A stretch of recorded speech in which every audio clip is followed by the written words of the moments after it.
We're OneRepublic. I am Ryan. I am Zach. My name's Drew. I'm Eddie.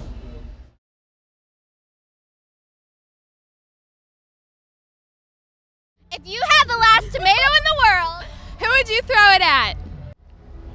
The last tomato? Are there any Nazi war criminals still alive? Yeah, maybe.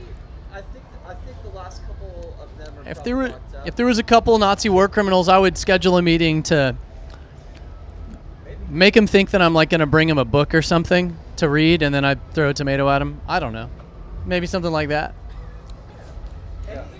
That's a good answer. Nazi war criminal. That works, yeah. Any sort of tyrant. Yeah, I don't know if it would, like, sure there are a handful of dictators or, like, evil premiers out there elsewhere in the world that could probably... Oh, no. Here we go. Kim Jong-un.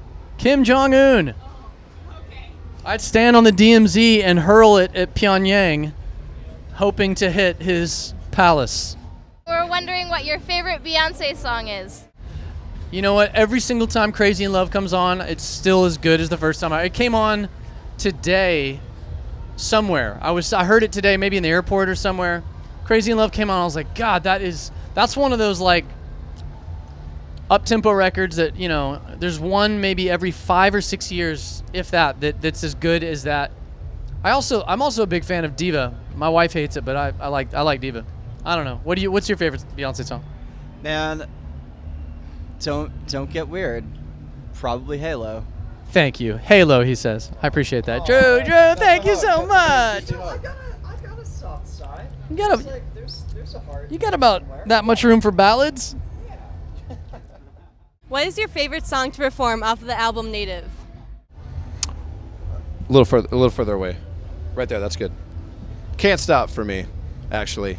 That's always been my favorite song ever since I heard the demo of it, and I'm glad it actually made it on the album, because there were a couple months there where we didn't know if it was going to be on the album, and some of us started fighting for it. And to me, it's dark, it's brooding. You know what I mean? That's just it's kind of my kind of song. So at that point, I like it. I like to look out in the crowd and see if any couples are hugging or crying.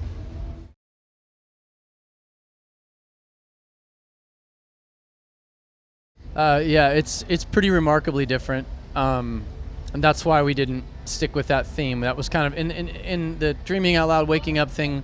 Those were kind of almost an accident that they tied together. This album needed to be a shift for us. It needed to be a big graduation. It needed to be something completely different. Better songwriting, better, bigger songs, more diverse musically.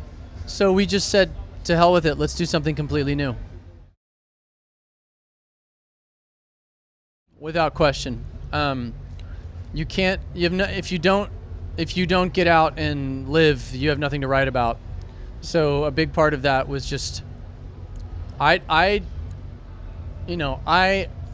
I'm in one place more than, a couple months continuously, I go stagnant, and I don't feel creative. I start to get stir crazy, and I have to have this. I've always been that way, though. I like crave a constant injection of new culture, new life, new cities, new vibes. I'm the opposite of a homebody. Like, if there's an opposite, I'm the opposite. And I think for a handful of us, some of us are homebodies, if we were being honest. Some of us are the complete opposite. So, a lot of the record was still done. Probably half of it was done at my place in Denver, but we traveled so much that year making it that we were able to record all over the world, because we just travel so much. I think we achieved the best that we could have. I think that it was the best as of March of 2013. That was the best thing we could have done in the 15 months leading up to that.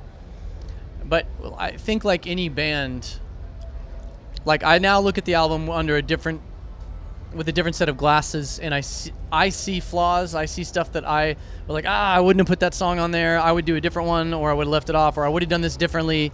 I see things that drive me crazy that. That's kind of how we've always operated. Yeah, we've always operated that way, and now I feel like, without question, and this isn't necessarily like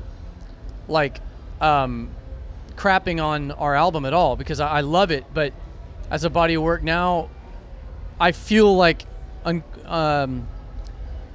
unquestionably that we could beat it, like moving forward. I already know that like the next thing we do, the aim is to like do something even more effective, songs that resonate even more, if that's that is possible. It's always possible.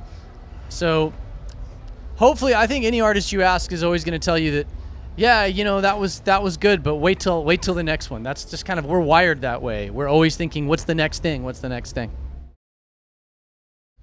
Hey, Summerfest, thank you for having us here, and congratulations on being still the biggest music festival in the entire world. That is impressive.